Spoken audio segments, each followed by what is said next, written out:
Bonjour à tous, bienvenue sur HFR. Nous sommes ici avec le pape de la calibration vidéo, du calibrage vidéo, je sais Oui, jamais. plutôt. Là, tu vois, il va déjà me corriger. Je te laisse te présenter. Je m'appelle Cédric Louis, j'ai 55 ans, voilà, et je suis calibreur depuis presque 20 ans maintenant. 20 ans, 20 voilà. ans. Et on est avec Jaco. Oui, salut à tous. Moi, je suis content de voir Cédric parce qu'on se connaît depuis longtemps. Voilà, exactement. C'est un pote. Ouais. Et en fait, on est ici parce qu'on a déjà vu la salle Trinov qui était magnifique avec AV Concept. Et cette fois-ci, on est sur le stand de MyCiné, qui nous avait déjà bien impressionné l'année dernière. Et Cédric a participé au projet. Donc, on va te laisser d'abord présenter en quoi tu as participé au projet. Puis ensuite, tu vas nous expliquer ton activité et les super jouets que tu as. Oui, donc là, le projet a consisté donc, à installer un BenQ 5800. Voilà, qui est un projecteur, on va dire, entrée de gamme, un mono DLP 0,47. Donc on a installé ce projecteur associé à l'Imagen, voilà, pour faire tout ce qui est tone mapping, voilà, pour améliorer quand même, comme il n'y a pas de tone mapping sur ce genre de projecteur. Maintenant sur le nouveau 5850, ça a été, ils l'ont mis, donc voilà. Donc on a mis ce produit-là, donc j'ai fait un calibrage spécifique par rapport à l'écran Auré qui fait 3,20 m de base en micro-perf. Ah, c'est un bel écran déjà. Oui, voilà. Donc c'est un projecteur qui a sorti à peu près 67 nits, voilà, au max. De ce sur les 3,20 m, voilà. Ah ouais. Et pour donc, le HDR, il arrive à s'en sortir grâce au Lumagen. Voilà, le Lumagen, comme il travaille en relatif, qu'on lui indique la luminosité du projecteur, donc lui il peut adapter ses courbes par rapport à ça. Donc ça a été, voilà, c'est ça l'avantage d'avoir un processeur Lumagen en l'occurrence sur ce type de produit. Et c'est quel Lumagen, quel modèle spécifique 4242. 4242. C'est le modèle classique le plus vendu actuellement. Super. Donc beau projet encore cette année. Et tu l'as calibré ici ou tu l'as calibré en avance? Non, je l'ai calibré avant puisque la salle a été montée avant dans les locaux de MyCiné. Donc j'ai pu le calibrer, voilà, dans les mêmes conditions. J'ai juste fait, voilà, des modifications juste quand on a replacé le projecteur par rapport au focus, tout ça, la netteté, quelques petits réglages et voilà. Donc, Et la calibre, c'est l'avantage de pouvoir tester en amont dans une salle. Parce que c'est vrai que là, quand on arrive sur le salon, c'est un peu compliqué, on est pressé par le montage, donc c'est dur de faire les derniers calibrages, on va dire, sur place qui durent un petit moment, quoi. Donc, alors du coup, ça c'était pour la salle. Tu peux nous présenter ce qui t'a rendu célèbre, en tout cas sur HFR, beaucoup de gens connaissent ton activité. Oui, ça fait longtemps on voit que les super jouets qu'il y a derrière, qui coûtent cher. Oui, il y a des belles choses. Il y a des belles choses qui font rêver notre ami Jaco. Jaco, je te passe le micro. Dis-moi, qu'est-ce qui te fait rêver là? Pourquoi tu as ces yeux d'enfant? Alors ça me fait rêver, déjà parce qu'on a ici un Spectro qui est quand même assez légendaire, c'est du Future Research. Ça c'était des à Hollywood, machines ça a fait ça. Pendant un moment, ça a été vraiment la référence. Le best. Ça a été la référence. Bon, ça c'est des machines vraiment exceptionnelles. Il y a une visée ici, ce qu'on a rarement en fait dans ce genre d'appareil. Donc la plupart des Spectros ou sont du grand marché, on ne sait pas exactement ce qu'on mesure. Alors que là, on regarde exactement sur l'image ce qui est mesuré et il y a un écran, donc c'est totalement autonome, qui permet d'avoir toutes les informations. Alors après, je connais un petit peu celle-là parce que c'est la Klein Instrument qui a dit ça. Ça c'est un colorimètre super. Bien sûr. Et à côté, tu as un 1511. C'est ça, 1511 IRS. Voilà. High résolution. En 2 nanomètres. Ouais. Alors je vois Jaco qui est comme un gamin là, oui. Donc ça fait plaisir, j'ai jamais vu comme ça. Lui qui est d'habitude si méchant sur HFR. Mais Cédric, explique-nous le process que tu utilises du coup, que tu as déjà expliqué, mais c'est toujours intéressant de voir pourquoi on a besoin d'autant de jouets pour faire la calibration. Tout dépend après ce qu'on calibre, parce que je calibre souvent des téléviseurs, des projecteurs dans différentes conditions.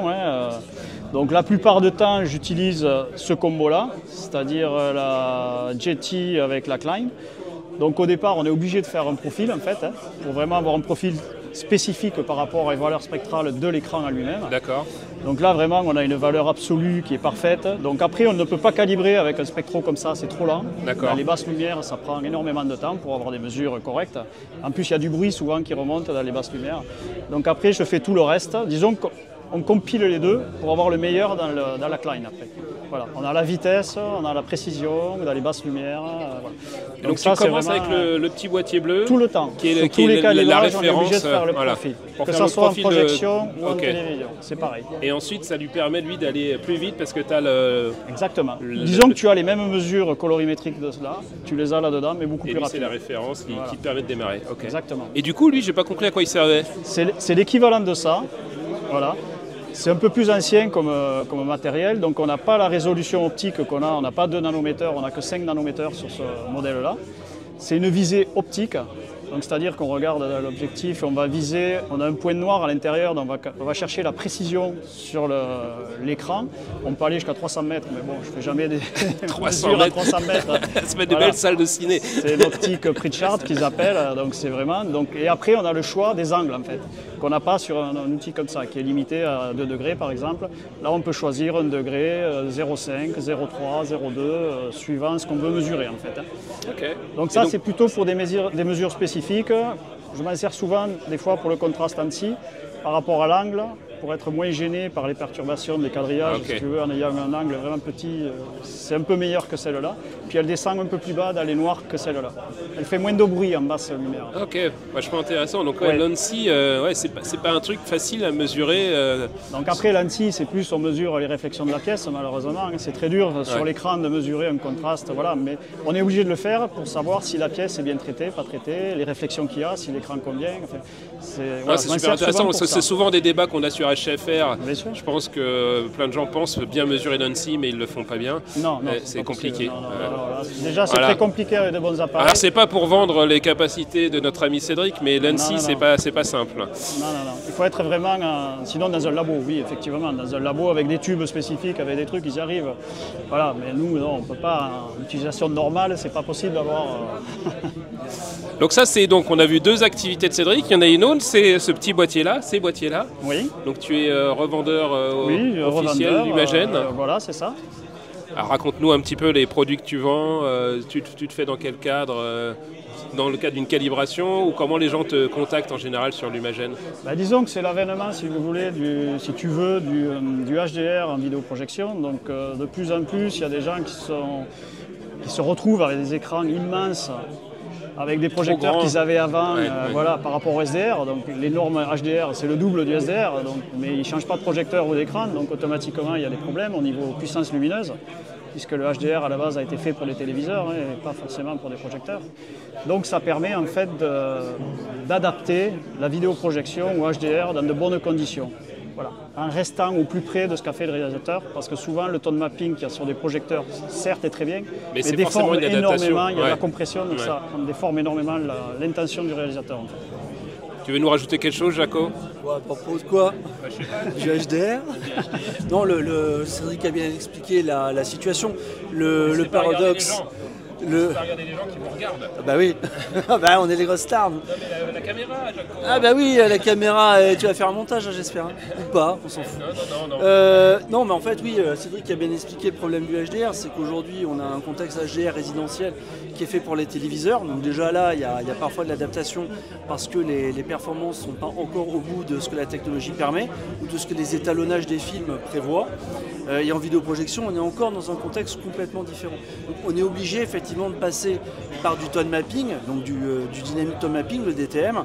Et aujourd'hui, ce que fait l'Imagen, puisque Jim Peterson, donc, qui est derrière, c'est le cerveau qui travaille sur tous les algorithmes, toutes les technologies qui sont intégrées dans les boîtiers, travaille en étroite collaboration avec Hollywood et fait en sorte d'avoir le processing qui va être le moins destructeur possible.